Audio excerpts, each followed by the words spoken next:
Is sé scéal Hughain Arcar atá going sna cabadlí tosaigh seo ar fad.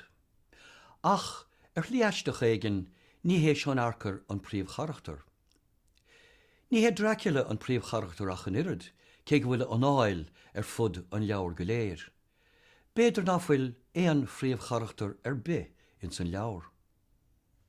Is a bhfuirim meamarim agus litricha agus tuarascálacha agus tafid atá an leabhar choir le chéile.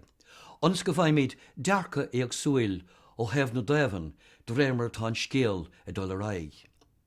Béidir nach bhfuil ceann ar bithá ní smó an trost ná an ceann eile. Litricha cíine béasacha, mar bhallart ar a chuig ribh seo atá sa chéad chabadil eile. Litricha idir mínaí huirí agus lísa Westernra.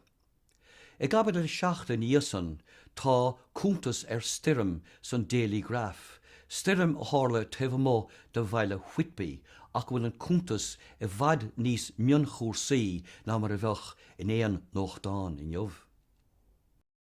Scuiltar charachtar éagsúla chuing do réir chéile agus cuirimí de hena ortha.